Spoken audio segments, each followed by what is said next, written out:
Hi there. So today I would like to talk about energy vampires. And if you are a kind, compassionate, empathetic person, then most likely if you don't have one in your life right now, you certainly have at some point. I recently, in the past year, I've had three energy vampires actively come in and out of my life. And most recently, when I recognized it on, according to my journal, it was August the 24th that I recognized that I had picked up two particular energy vampires. I set intentions. The intentions I set were to dispel any etheric energy drains or attachments, and that means any active relationships with a vampire or soul AI consciousness. I would like it exposed and that relationship severed. And within 2 weeks, the two suspected vampires did expose themselves and were dispelled. And the day after September 3rd was when my energy came back up, and it actually was up more than it has been since mid-June, which was when I actively met the second vampire. And then on July the 22nd, it got really, the negative energy drain got really extreme, and coincidentally I had done a reading for this person, which I found it really weird that they wanted me to do a reading on them in the first place. Like, they've been a reader for a long time, why would you pick me? And then when I tried to do it for free, they wouldn't take that. They're like, no, I want to pay you. And I'm like, okay. And so I tell them, no more than like 25 bucks. I mean, you're one of my friends. I don't want to do that. And so this woman sends $50, which was way, way too much. And it was to strengthen the etheric attachment. And after that was when I had a marked energy drain for, it was a month. And that's when because I track my emotions, any kind of how I feel mentally and physically in a day, any kind of conflict, and then who I interacted with that day. This process has allowed me over time to identify several different people that were manipulating me in various manners. So, I'm going to share with you what I wrote here on energy vampires. And I've also published this to my Tumblr blog, and I will link that as well. Some people prefer to read things rather than to hear them visually or hear them auditory. So whatever works best for you. I actually myself kind of learn best with reading, so I fully get that. Okay, energy vampires. So we're going to talk about how to identify them, signs and symptoms, signs of them, not really symptoms, and a few ways to get them out of your life. And then I am also working on writing out a process of dissolving etheric attachments. I have my own process, but it's kind of hard to put into words, and I think that it's lacking something. I know that it's lacking something. I'm doing something. I'm not, not doing something right. Or I've just gotten some really stubborn attachments, maybe both. And then I have not looked up other people's processes yet, but I suspect there are some written out there, and I would like to, because I'm trying to find, I don't know, something's missing. But if you have an process for removing attachments and you want to share it, that would be awesome, because I'm trying to piece together and find what works here, and I'm open to try just about anything. Okay. So recently I had an experience where an energy vampire tried to siphon my energy. I figured it out and began to set some intentions. Then a week later, this person did an entire 180 and was all of a sudden attacking me, reporting that she didn't say things that were said in writing as plain as day, alleging that videos directed directly towards her were not giving her credit, things like that. Insanity, basically. So I picked up the attachment well, I may have picked up an attachment when I first met the woman, but I definitely picked up an attachment with the reading.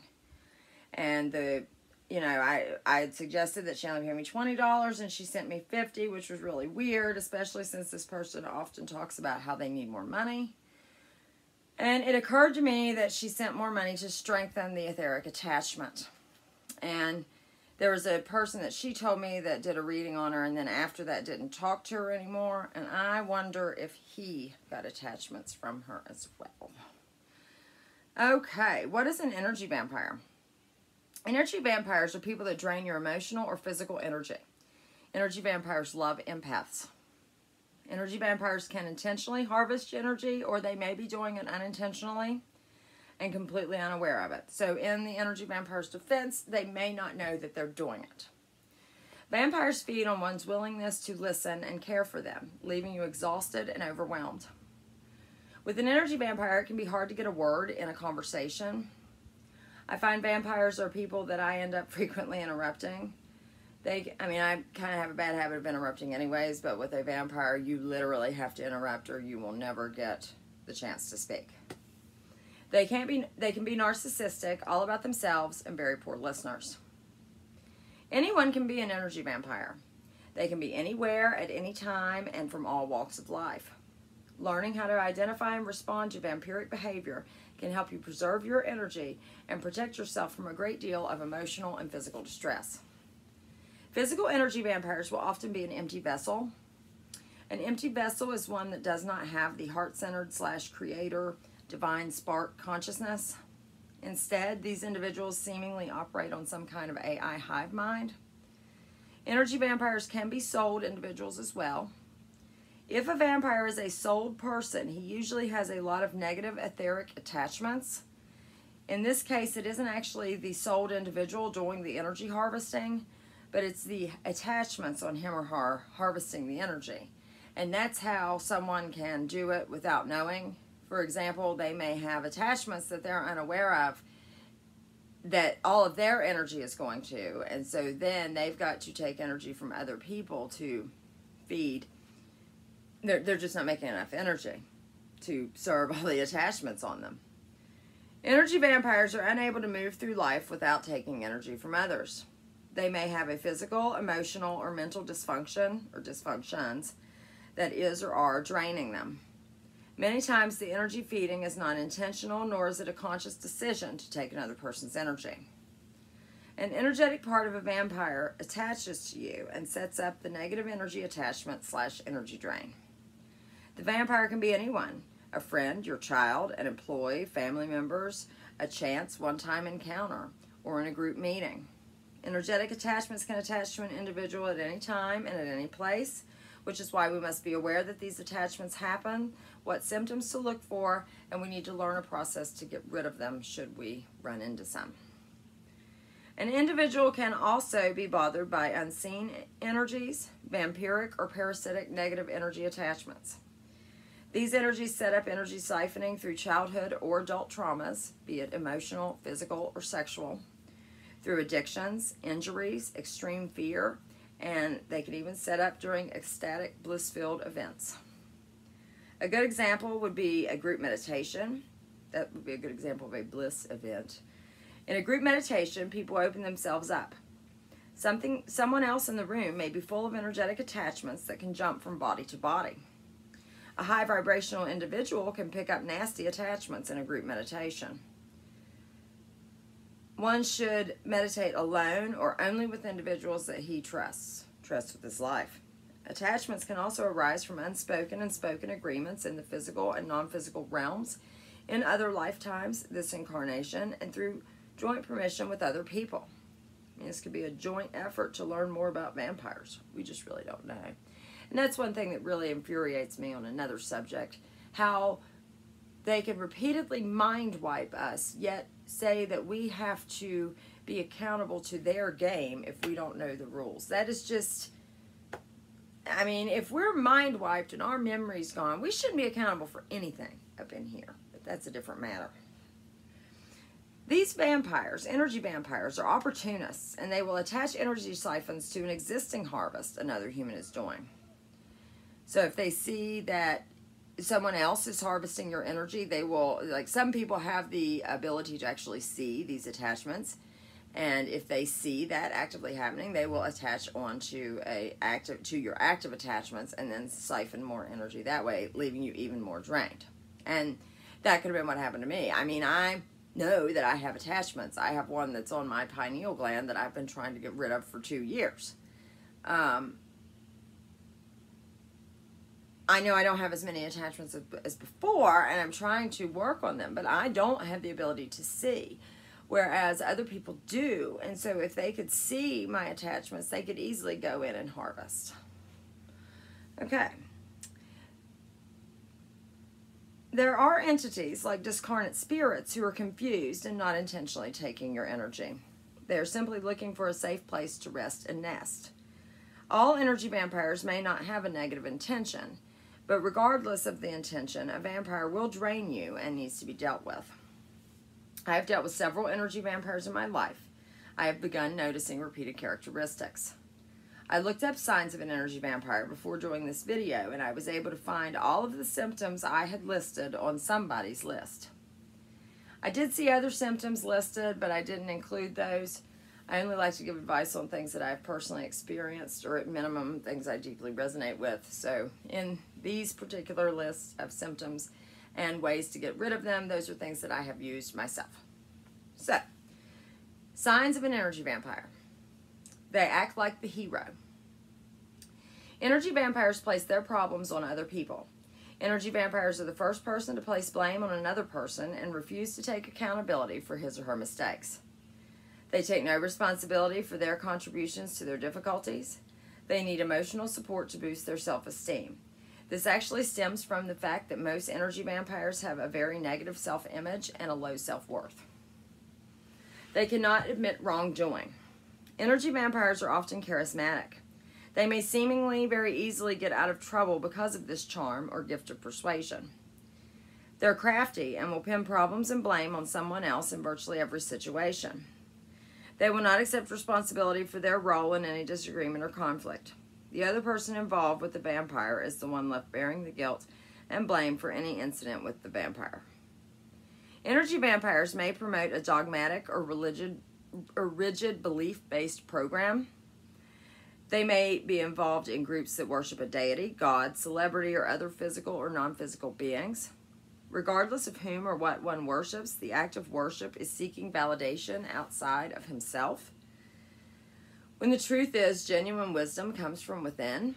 Participants in such programs give his or her energy to these idols and beings, and then this energy is being intentionally directed elsewhere, and who knows for what or for what purpose. It is perfectly normal and fine to respect someone and follow one's work. Worship, however, borders obsession. There is a clear difference between general respect or even admiration and worship. Okay, energy vampires try to turn elements of your character against you or describe your character as their own while projecting their own unpleasant characteristics on you. In other words, a character switch. Empathetic, sensitive, and compassionate people are prime targets for energy vampires. They offer a listening ear, a kind heart, and endless energy. Energy vampires use a person's very caring nature against him, draining him of his vitality, strength, and motivation. Energetic vampires may monopolize one's time so that they can get as much of one's energy as they can. They may involve you in dramatic situations in their life that you really have no place being involved in, which is interesting. This most recent vampire, one of the days that, this is what actually clued me into what was going on. One of the days that I have noted as as extreme drain is the 7th and the 8th of August. Those were just like extreme drain days. And on the 7th, this particular person asked me if, she was texting me to tell me that she was safe or something. Like, we're not that close. Why would you pick me to be the person? Like, I don't even live near you. I mean, I don't even know what town you live in. Like, if something actually happened to you, I couldn't give any information. I don't know. So that is what clued me in. Once I saw the correlation with, it's like, oh no. Oh, well, I'm just glad I got my energy back. I mean, I could do cartwheels up in this page. I mean, seriously, I was feeling awful for like 3 months. And now, too, I've learned a very valuable lesson that if I start to feel that emptiness, that drain, that weight on me, somebody's done an etheric energy drain, and I need to take care of it. So, it's a constant learning process. Okay. Okay, so if a vampire thinks you will feel guilty turning them down, too, they will continually ask for favors. So they will involve you in things that, you know, you really have no business being in. Very competitive with everyone, cannot be someone's partner. A vampire must attempt to do better than you. Energy vampires don't like to be outdone, and they aren't keen on sharing the spotlight. This is simply another one of their many narcissistic tendencies. Vampires struggle to feel genuine happiness for another person. Most likely, they don't feel genuine happiness for themselves either. If an energy vampire feels happiness, if they do feel happiness, they're still not generating enough energy, enough positive energy to meet their emotional needs. Hence why a vampire must harvest emotional energy from others. For some reason, the vampire doesn't create enough energy on his or her own. I've not found that many energy vampires are positive. They often are very the glass is half empty, not half full. You do sometimes, there is good in every situation. You do sometimes have to look for it, but we absolutely are better served by thinking positive than negative. And I'm not one of those all love and light people. I mean, in a realm of duality, darkness exists. I mean, our goal is balance. Okay. Hypercritical. Intimidation is a tool some energy vampires turn to when they need to stir up some emotion. Energy vampires are usually insecure. They may use dehumanizing tactics and criticism as an attempt to make or keep their prey feel insecure as well. When in an insecure state, victims feel like they owe the vampire attention and should work with the vampire to stop these unwarranted attacks.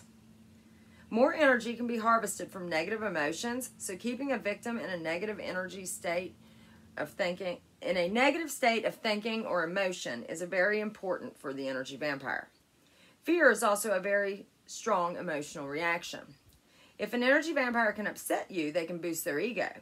Energy vampires also love to get their victims living in a state of fear. That is what is going on on a worldwide scale with this coronavirus fiasco. The Luciferian elites are harvesting a ton of energy from the current state of fear of the people.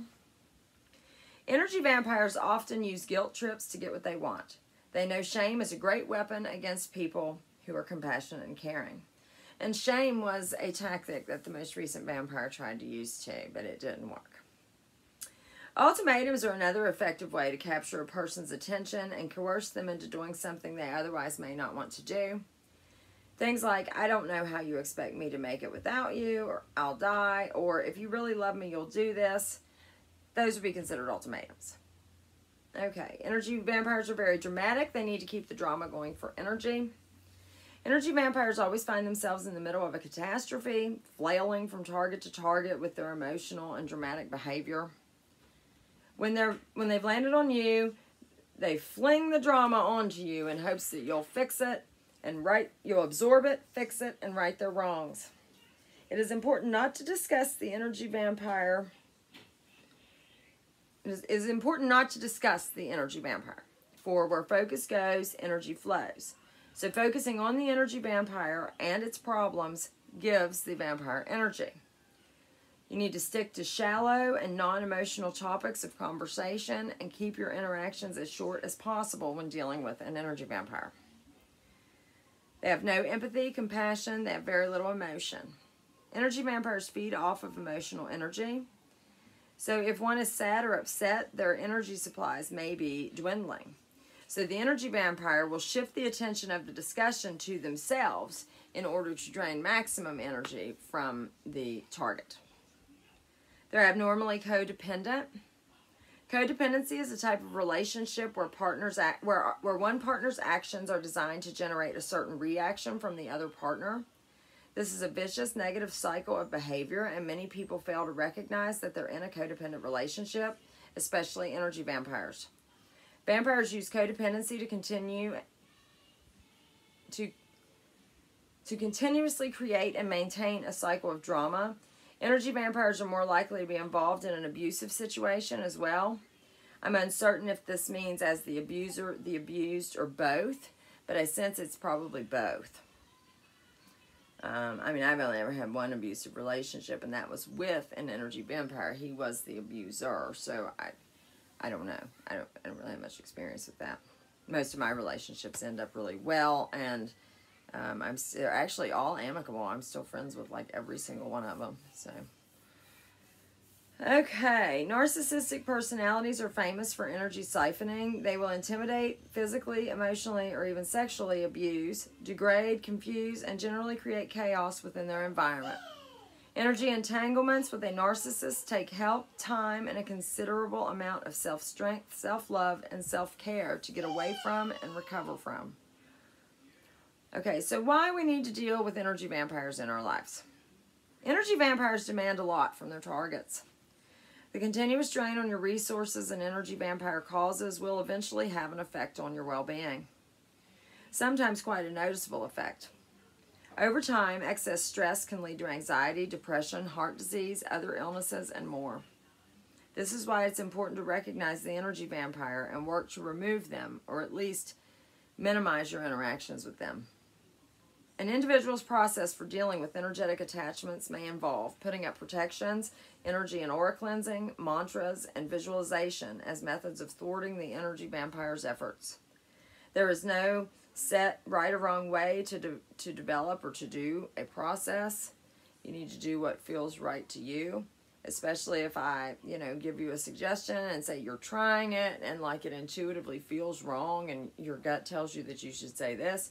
Please go with your gut, because it's never wrong. And, I'm merely sharing what works for me or what I have observed. It will not. We are individuals, and it may or may not work for you. I just like to share in hopes that I can help someone.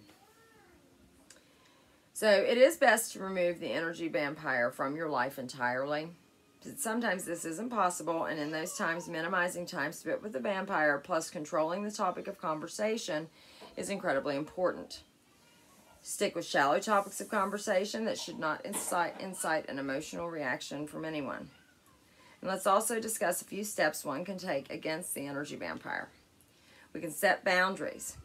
Creating and maintaining boundaries can be easier said than done at times, but it has proven to be an invaluable tool in my personal experience. Everyone should develop boundaries where one decides how he will and won't allow an energy vampire or any energy that is not for his highest and best purpose to participate in his life. Don't agree to go to social events with a suspected vampire. Avoid weekend trips or any extended outing with a known vampire. At work, you can limit interactions. Things like don't agree to any outside of work activity like happy hour or lunch dates. Don't stop to chit-chat with them. If they manage to interact with you, cut off the interaction as fast as possible and keep topics of conversation shallow and on non-emotional topics. The energy vampire is likely and attempting to get an emotional response from you in each and every interaction they have with you. We must learn not to engage their desires. When making life changes, start with 1 or 2 small changes, master those, then make additional changes. Trying to change everything at once will cause overwhelm and discouragement. Adjust your expectations. You can't fix an energy vampire. What you can do is redo your expectations of them and reevaluate your personal views of them and learn how to interact with them. This may involve actively setting the intention of detaching from a situation emotionally. When a vampire attempts to vent his problems to you or asks for advice, don't give it. If an energy vampire asks you for advice, you can say something along the lines of, I'm sorry, I don't know anything about that topic, or I don't know enough to feel comfortable giving advice, or I've never heard of that. You shouldn't be rude to the energy vampire, for this will also give them energy. You want to try to remain neutral when interacting with an energy vampire. You cannot use an energy vampire for any form of emotional release. You should never vent to a vampire. If you do, you will likely notice that you cannot finish your entire story before the conversation gets turned around to them and their needs. If the energy vampire calls, texts, or drops in unannounced, don't give in. Make up an excuse. You can say you've got plans, you're too tired, you don't feel well. When a vampire is repeatedly given an excuse and not getting the emotional energy that they desire from you, they tend to look elsewhere. Stand your ground and keep the boundaries you've set for yourself. Even the most persistent energy vampire will eventually get the hint. Guard your emotions and your emotional energy. Energy vampires often notice and interpret nonverbal cues as a way of reading the emotions of their victims. One's facial expression, how they hold or move their hands, and hundreds of other cues can help an energy vampire keep his investment in your energy strong. This is where learning to detach is beneficial. And I am going to cover detachment in a future video as well, because that's also important. And it's something that someone can say to do, but how do you do that? So I will give advice on that too. And detaching emotionally is extremely helpful. I learned to do that when I was little, naturally. I mean, I tell you, if you can establish the connection with your intuition, that inner voice, and you can really learn to follow it and just give over the consent, I will do. All of this stuff is inside of us. I mean, we know how to intuitively do this. I mean, my 8-year-old daughter is just, she's the one that has that has really shown me that this is all within. I mean, it really is. It's crazy. But I mean, it's good. It's a good sign. I mean, if you can cut yourself off totally from all of this programming and like get in contact with nature, and the right information will start coming out. Say that you want to have truthful thoughts. Set these into, I mean, the mind really does control this reality. Now, if you offer a colder and therefore less readable response to an energy vampire, plus answering their questions with the shortest answer possible, you will not open yourself up to as many of their energetic demands, and you will keep more energy for yourself. And then you can cut them out entirely. In many cases, we have the freedom to completely rid our lives of the energy vampire. This may sound dramatic, but some situations require more drastic measures. You must remember you're protecting yourself in the end. By recognizing such behaviors and trying to stop them, you're protecting yourself, your health, and your overall well-being. No one deserves to be mistreated or used in a malicious way. It is not your fault if you've been the victim of an energy vampire. We all have been, or we will be at some point in our lives. There are far too many negative attachments in this realm for a souled individual to avoid them entirely. Some people refuse to accept their responsibility for their own emotional maturity, and that isn't your burden to bear. You only have to be responsible to and for yourself. Protection from energy harvesting is a good skill to have in your mental toolbox. Now, there's one article that I would like to read real quick before I get off of here, and I will link this article as well. And this is 5 warning signs that there are energy vampires in your life and how to get rid of them. Okay, you feel drained. This is the key number 1 sign that people will notice, is feeling drained of no energy. Energy vampires literally leave you feeling sucked dry. You might notice that carrying out day-to-day tasks feels more difficult than usual, or that you need more sleep. You have vague aches and pains that don't seem to have any discernible cause. And I can also attest to the fact that this is very true. After living with an energy vampire for 10 years, I was so riddled with physical pain, I was almost suicidal. Within 2 months of not living in that household anymore, no other changes, the pain went down 50%. That's how much of it was emotional distress. Now, I do still have pain problems, but it's not at all like the one medication that I take fully manages it.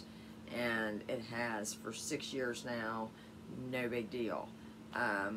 Prior to, when I was still in that terrible energetic situation, nothing was working. Yeah. And it's because the mental state, I mean, I was still in the sick environment. You know, you can't get better until you get out of the sick environment. So random aches and pains are a classic sign of energy depletion, anxiety, and depression. You are more cynical, judgmental, and pessimistic than usual. Energy vampires are usually irritable, downbeat, and see the worst in everything and everyone. If you spend enough time with them, you'll take on the same characteristics. And that is true. If you spend enough time with anybody, you'll take on their characteristics. And that is actually what changed me. I was a lot like my mother, and someone in 2014 in a therapy group basically told me about myself. I didn't like what I heard. I mean, my intentions were always good, but they evidently weren't matching my actions, you know. Sometimes people don't see that confrontation comes from a place of good. And I really, really made and have made a huge concerted effort for several years now, and it's a constant learning process, and I have come so far from where I am, and it's stuff like that I guess that really kind of, I don't know, makes me mad, like when I've been so transparent about things, and then it's obvious that, like, I'm being accused of stuff that just shows you haven't watched any of it. I mean, it just shows that you're making assumptions. Whatever. You feel as though there's a lot of drama all around you. Energy vampires tend to thrive on excitement and drama. They have a habit of destabilizing relationships, spreading gossip, and fostering mistrust. And they do tend to look for drama. My mom tries to make things drama. Like, she'll try to make, you know, the screw coming out of the front door some huge dramatic situation instead of just let's put a new screw in it. Like, I'm very laid back, go with the flow. Stress and worry, that doesn't help anything. And, like, all we've got is the now, and we need to focus on making the most of the now instead of worrying about the future, fixating on the past. You have started to question your own judgment. Some energy vampires suffer from low self-esteem, hence their need to feed off other people's energy. In an attempt to make themselves feel better, they may start to criticize your life choices, your personality, and your opinions.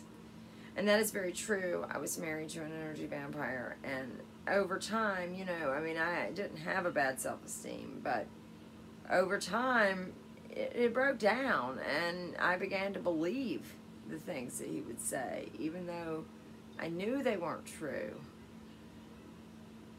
So, how do you get rid of energy vampires? Your first step is to set firm boundaries. Refuse to engage with someone who's consistently negative.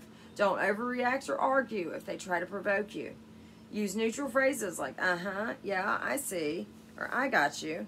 An energy vampire doesn't want to have a meaningful debate with you. They just want to feed off of your reaction. Don't give them that satisfaction. No one has the right to demand your attention or order you around. Some energy vampires can be highly charismatic and convincing, so it may come to a surprise to you when you stand your ground. In fact, they might back down and move on to another victim when they realize that you aren't going to let them walk all over you. Your second weapon is creative visualization. Visualize a radiant white shield or bubble around your body if you're in the presence of an energy vampire. This will help deflect their negative energy. This exercise will also improve your mood, raise your own energy levels, which is a powerful deterrent. Devote regular time to meditation, reflection, and general self-development. I always itch when I make videos. The stronger your self-esteem, the easier it is to set boundaries and to realize you are being manipulated. Now, the one thing I will say to this is, with the bubble, if you're going to put yourself in a bubble, that's fine, but you need to keep in mind that someone that is familiar with dark magic, they are also going to have a bubble on, and they're going to have it set to where anything that you hit bounces off. So if you set your bubble to where things mirror off and go back to the sender, you need to have another intention that if the sender has a mirror and it goes to bounce back to you, you just destroy that, or you send it into the ground, you set fire to something, okay? Because otherwise you're just going to get this game of bouncing back and forth. Okay. And affirmations can provide you with an effective boost. Journaling can be a helpful tool for working through difficult issues from your past. It can also be a helpful tool in recognizing issues that are going on. Like I said, that's how I pinpointed some of what was happening to me most recently. And then the affirmations, you know, simple phrases like, I choose to stay happy, I choose to protect my energy, the universe is working for me, not against me, things happen for me, not to me. Energy vampires can change, but they first have to accept that their behaviors are toxic and they have to want to change. That is with anybody with any kind of change. It usually is a long process, and it is not your responsibility. It is their responsibility. When dealing with energy vampires, your only duty is to care for yourself. There is no reason why you should ever subject yourself to negativity. Focus instead on cultivating relationships with people who will leave you feeling uplifted. Life is too short to spend time with people that harm your spirit. And that's all I have for you today. If you have any stories of an energy vampire or anything that you'd like to add, please leave it in the comments. If you like my channel, please share and subscribe. I'm trying to get to a little bit more viewers. I can't really go live until I have more viewers. YouTube won't allow it. So, or I'm too stupid to figure it out. But it says I need more subscribers. So what have you. I appreciate each and every one of you that watches. I hope some of my videos can help someone out. That is why I do them. Have a great day.